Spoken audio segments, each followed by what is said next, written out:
Hello student, আশা করছি তোমরা সকলেই অনেক ভালো আছো। আজকে আমরা আলোচনা করব ডাব্লিউবিপি ও কেপি পরীক্ষার জন্য অত্যন্ত গুরুত্বপূর্ণ প্রশ্ন ও উত্তর। ক্লাসগুলি তোমরা খুব মনোযোগ সহকারে প্রথম থেকে শেষ পর্যন্ত দেখতে থাকো।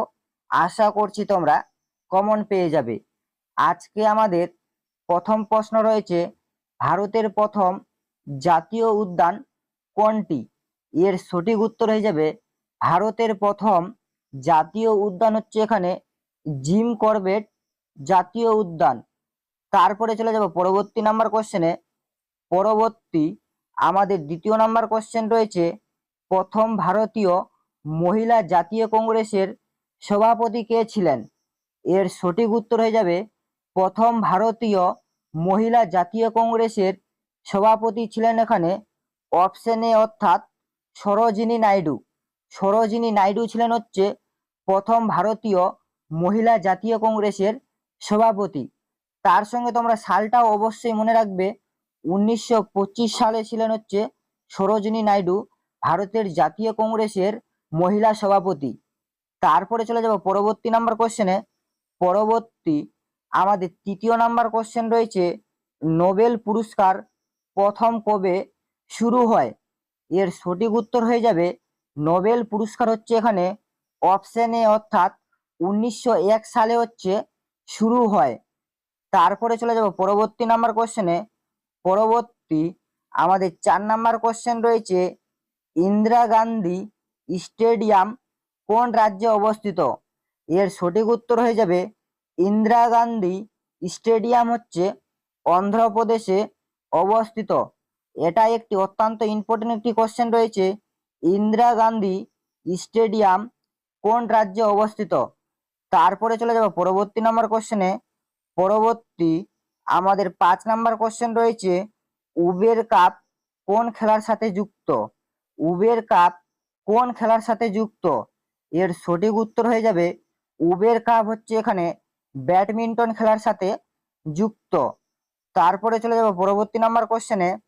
পরবর্তী আমাদের 6 নাম্বার কোশ্চেন রয়েছে, দক্ষিণ ভারতের গঙ্গা কাকে বলা হয়? এখানে 4টি অপশন দেওয়া রয়েছে। এই 4টি অপশনের মধ্যে দক্ষিণ ভারতের গঙ্গা বলা হয় হচ্ছে এখানে গোদাবরী নদীকে।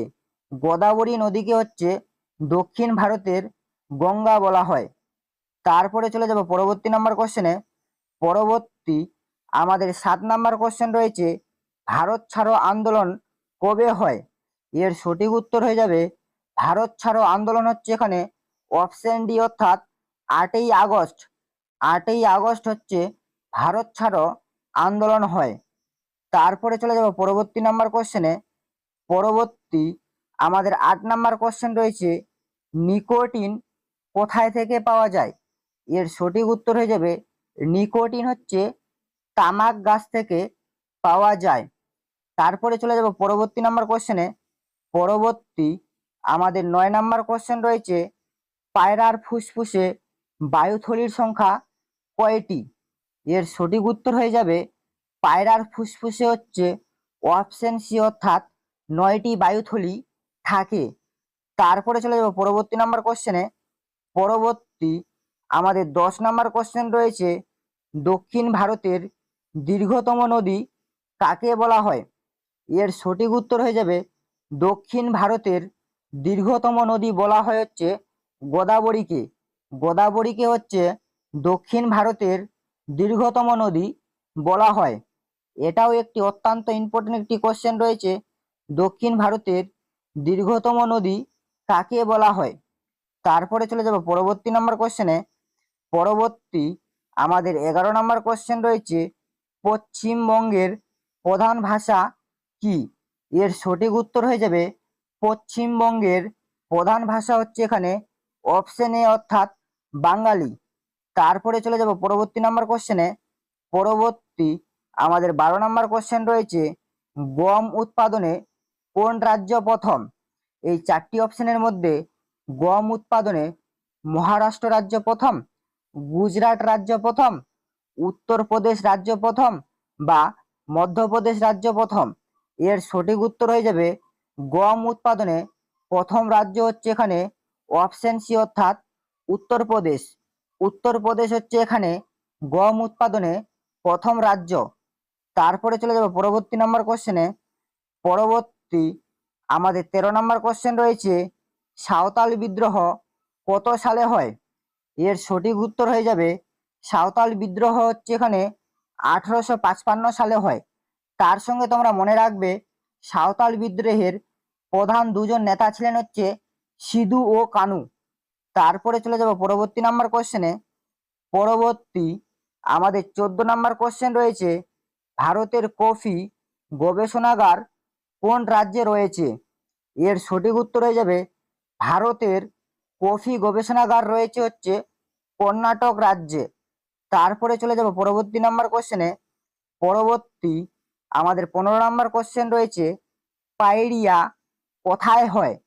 এর সঠিক উত্তর হয়ে যাবে পাইরিয়া হচ্ছে অপশন বি অর্থাৎ দাঁতের মাড়িতে হয়। তারপরে চলে যাব পরবর্তী নাম্বার কোশ্চেনে। পরবর্তী আমাদের 16 নম্বর কোশ্চেন রয়েছে, গৌতম বুদ্ধের পুত্রের নাম কি? এর সঠিক উত্তর হয়ে যাবে গৌতম বুদ্ধের পুত্রের নাম ছিল হচ্ছে রাহুল। রাহুল হচ্ছে গৌতম বুদ্ধের পুত্রের নাম। এটাও একটি অত্যন্ত ইম্পর্টেন্ট একটি কোশ্চেন রয়েছে, গৌতম বুদ্ধের পুত্রের নাম কি? তারপরে চলে যাব পরবর্তী নম্বর কোশ্চেনে। পরবর্তী আমাদের 17 নম্বর কোশ্চেন রয়েছে, পশ্চিমবঙ্গের লোকসভার আসন কয়টি? এর সঠিক উত্তর হয়ে যাবে পশ্চিমবঙ্গের লোকসভার আসনের সংখ্যা হচ্ছে অপশন ডি অর্থাৎ 42টি। তারপরে চলে যাব পরবর্তী নাম্বার কোশ্চেনে। পরবর্তী আমাদের 18 নম্বর কোশ্চেন রয়েছে, কত সালে ভারত শাসন আইনের অবসর হয়? এর সঠিক উত্তর হয়ে যাবে ভারত শাসন আইনের অবসর হয়ে হচ্ছে এখানে 1935 সালে। তারপরে চলে যাব পরবর্তী নাম্বার কোশ্চেনে। পরবর্তী আমাদের 19 নম্বর কোশ্চেন রয়েছে, বিশ্বের বৃহত্তম লিখিত সংবিধান কোন দেশের? এখানে 4টি অপশন রয়েছে। এই 4টি অপশনের মধ্যে বিশ্বের বৃহত্তম লিখিত সংবিধান কোন দেশের? এর সঠিক উত্তর হয়ে যাবে বিশ্বের বৃহত্তম লিখিত সংবিধান হচ্ছে এখানে অপশন সি অর্থাৎ ভারতের। তারপরে চলে যাব পরবর্তী নাম্বার কোশ্চেনে। পরবর্তী আমাদের লাস্ট 20 নম্বর কোশ্চেন রয়েছে, সুভাষচন্দ্র বসুর জন্মস্থান কোন রাজ্যে?